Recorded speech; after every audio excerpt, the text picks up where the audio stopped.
Hello दोस्तों, नमस्कार। मैं doctor Komal Bahl. Welcome to my YouTube channel.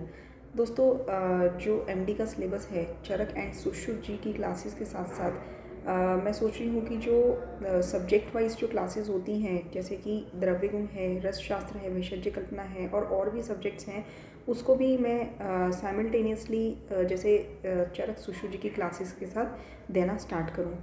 आपकी इन्फॉर्मेशन के लिए बता दूं कि जो चरक संहिता है वो कंप्लीट हो चुकी है और सुश्रुत संहिता जो है वो ऑनगोइंग है।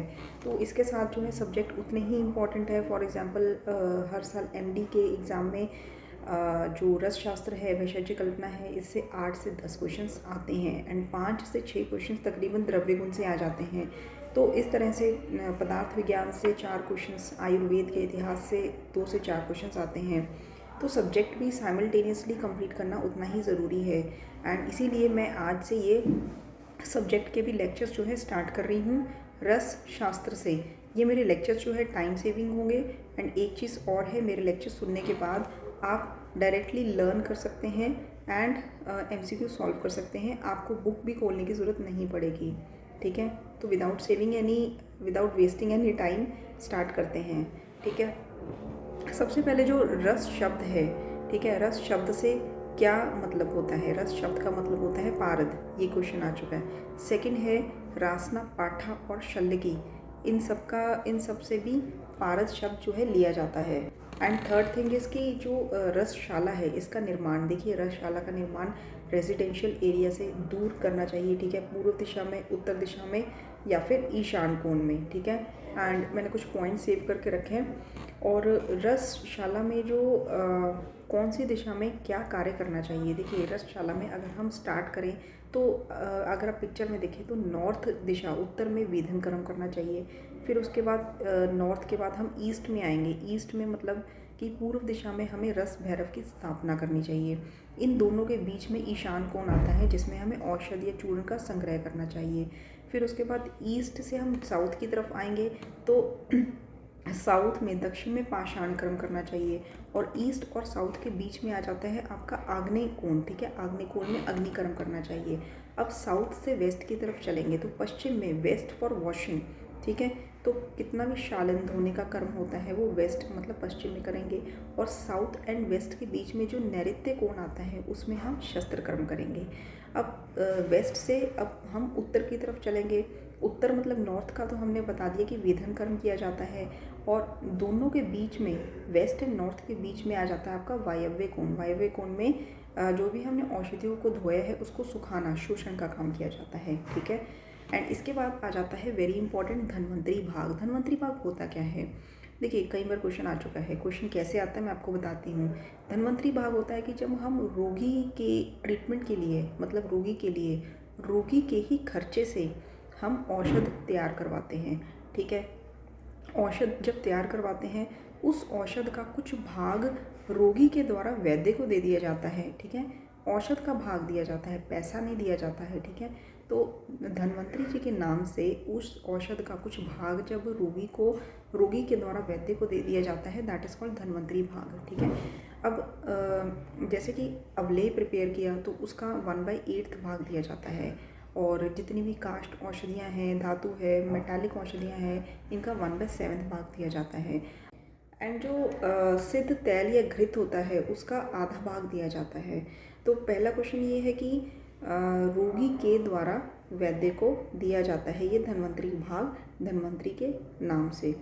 दूसरा क्वेश्चन ये है कि ये ड्रग मैन्युफैक्चरर के द्वारा नहीं दिया जाता है वैद्य को, रोगी के द्वारा दिया जाता है। ठीक है, थर्ड पॉइंट इज़ कि रोगी के द्वारा वैद्य को पैसा नहीं दिया जाता, औषध का भाग दिया जाता है। ठीक है, तो ये क्वेश्चन हो गए।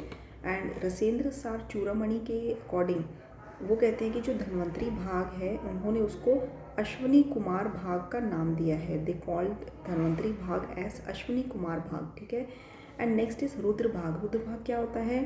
जो ड्रग मैन्युफैक्चरर के द्वारा वैद्य को दिया जाने वाला भाग होता है और उस भाग में औषध का भाग नहीं होता, उस भाग में पैसा होता है। ठीक है, मतलब कि जब कोई औषधियाँ जो है वैद्य मैन्युफैक्चरर से बनवाता है तो मैन्युफैक्चरर को मतलब कि जितना भी उसका मूल्य है औषध का, उसका 1/11 मतलब 11वां भाग वैद्य को देना होता है, ठीक है। और विश्वासघाती वैद्य कौन होता है? जो ज़्यादा पैसे ले लेता है रोगी से एंड रोगी को खराब औषधि दे देता है, ठीक है। ये तो कॉमन सेंस है। एंड नेक्स्ट इसमें आ जाता है कि जो लवण पंचक है, ठीक है। लवण पंचक क्या होता है? लवण पंचक आप ऐसे ही याद रखेंगे, स सौ वी मतलब कि सेंधव सोवर्चल और विड। सौ वी सेंधव सोवर्चल विड, सौ वी को सगुन दिया, ठीक है। शगुन दिया मतलब, तो स ग न समुद्र गढ़ एंड नवसादर। सौ वी स ग न सेंधव सोवर्चल विड समुद्र गढ़ और नवसादर, ठीक है। लवण त्रय क्या होता है? जो पहला है सैसो वी सैंधव सोवर्चल विड, और इसमें से प्रधान क्या होता है? सैंधव लवण, ठीक है। कहीं पे भी अगर कोई लवण यूज़ कर रहा हो और कोई ऑप्शन ना दिया हो तो हम सैंधव लवण यूज़ कर सकते हैं। आचार्य सुश्रुत जी कहते हैं कि जो सैंधव लवण होता है वो पित्त शामक होता है। इस पर भी क्वेश्चन आया हुआ है, क्यों होता है पित्त शामक? अपने वीर्य के कारण, ठीक है।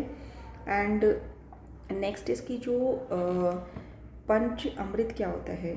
दूध दही घी एस मतलब शर्करा, और शर्करा के साथ क्या आता है आपका? शहद, ठीक है। तो दूध दही घी शहद शर्करा, दूध दही घी एस, ठीक है। लेकिन पंचगव्य के बारे में अगर पूछें तो दूध दही घी जी मतलब कि गोमूत्र गोबर, दूध दही घी एस पंचामृत, दूध दही घी जी पंचगव्य, ठीक है। अब पंचगव्य में जो दूध है, दही है, घी है, गोमूत्र है, गोबर है, इसका कितना भाग होता है? देखिए, सबसे कम भाग होता है गोबर का, मतलब 1 भाग गोबर होता है। सबसे ज़्यादा भाग होता है दूध का, 16 भाग दूध होता है। फिर गोमूत्र और घी का 8वां भाग होता है, और दही का होता है 10वां भाग, ठीक है। 10वां भाग नहीं, सॉरी 10 गुना। 1 भाग होता है गोबर का, 8 भाग होते हैं घृत और गोमूत्र का, 10 भाग होता है दधी, और 16 गुना होता है दूध, ठीक है। एंड मधुत्रिक क्या होता है? मधुत्रय होता है घी गुड़ और माक्षिक, घी गुड़ माक्षिक, ठीक है। और द्रावण पंचक क्या होता है? रस तिरंगनी के अनुसार, ध्यान से सुनिए, रस तिरंगनी के अनुसार द्रावण पंचन में आते हैं मधुत्रय प्लस गुगुल प्लस गट। गट मतलब ग गुंजा, ट मतलब टंकन, ठीक है। मधुत्रय गुगुल गट। और जो रस रत्न समुच्चय है वो कहते हैं ये द्रावण पंचन जो है यही मित्र पंचन भी है। लेकिन रस तरंगिणी कहते हैं कि ऐसे कैसे? मित्र पंचन ये नहीं है। अगर इसमें से गुड़ हटा दिए जाए तो रस तरंगिणी के अनुसार ये मित्र पंचन होते हैं, ठीक है। मैं फिर से रिपीट करती हूँ, मधुत्रय प्लस गुगुल प्लस गट ये द्रावण पंचक है रस तिरंगिणी के अनुसार, और यही मित्र पंचक है रस रतन समुच्चय के अनुसार। लेकिन इसमें से अगर गुड़ को हटा दिया जाए तो रस तिरंगिणी के अनुसार ये मित्र पंचक बन जाते हैं। अब एक पॉइंट और है, रस आर्णव और जो है भैरव आनंद, ठीक है। रस आर्णव और भैरव आनंद ये कहते हैं कि इनमें से अगर गुगुल को हटा दिया जाए तो ये मित्र पंचक और द्रावण पंचक बनते हैं, ठीक है। और इसके बाद आते हैं नेक्स्ट कजली। कजली क्या होता है? कई बार क्वेश्चन आ चुका है, हम हमेशा कंफ्यूज होकर इसका आंसर लिख देते हैं पारद और गंधक, ठीक है। लेकिन कजली इस पारद गंधक प्लस अन्य धातु, ठीक है। इन सबको पीसना है, लेकिन उसमें द्रव नहीं मिक्स करना, ठीक है। अद्रव होता है, ठीक है। पारद गंधक और अन्य धातु को हमने मिक्स करना है, घोटना है, और बिल्कुल घोट के काजल के समान काला बना देना है। इसमें द्रव नहीं यूज़ होता। अगर हम रस पंख की बात करें, पंख मतलब कीचड़, तो रस पंख जो होता है उसमें हम पारद गंधक और अन्य धातु के साथ द्रव पी लेते हैं, दैट इज कॉल्ड रस पंख। और रस पिष्टि क्या होता है? पारद गंधक अन्य धातु प्लस दूध के साथ उसका मर्दन करते हैं। और इसके बाद भावना क्या होता है? देखिए, किसी भी चूर्ण को, धातु को, या फिर कोई भी द्रव्य को हमने अगर भावना देनी हो तो हम उसमें जब जल, स्वरस या कोई भी लिक्विड जो है मिक्स करते हैं और इतना ज़्यादा घोटते हैं, घोट के उसको सुखा देते हैं, और जितनी बार भावना देनी होती है, फॉर एग्जांपल अगर प्रवाल पिष्टी बनानी हो तो प्रवाल में हमने गुलाब जल की भावना 21 बार देनी होती है, ठीक है।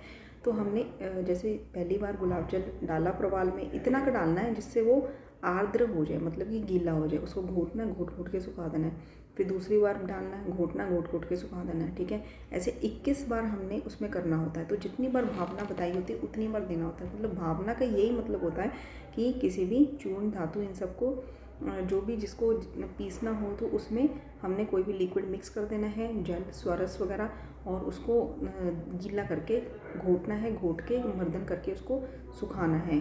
दैट इज़ कॉल्ड भावना। लेकिन कई बार क्या होता है, जैसे फॉर एग्ज़ाम्पल हमने चूर्ण या किसी भी चीज़ को जब भावना देनी होती है, जैसे कि किसी द्रव्य के स्वरस की भावना देनी होती है। अब स्वरस लेने के लिए तो हमें द्रव्य जो है ताज़ा द्रव्य चाहिए होता है, ठीक है, लेकिन वो अवेलेबल ना हो तो मतलब जैसे किसी फॉर एग्ज़ाम्पल किसी एक धातु में हमने आंवले की स्वरस की भावना देनी है, बट आंवले का स्वरस आपके पास अवेलेबल नहीं है, तो आप क्या करेंगे? तो आप आंवले का चूर्ण लेंगे, उसका क्वाथ बना के उस क्वाथ से भावना देंगे। अब इसमें प्रोसीजर क्या है कि हमने जो है आंवला जो है उसका जो चूर्ण जो होता है, ठीक है, वो ले लेना है। और उसमें चूर्ण कितना लेना है, जैसे कि जिस द्रव्य में आंवला स्वरस की भावना देनी थी, ठीक है, स्वरस अवेलेबल नहीं है, तो जितनी क्वांटिटी उस द्रव्य की है उतनी ही क्वांटिटी का हमने आंवला का चूर्ण ले लेना है।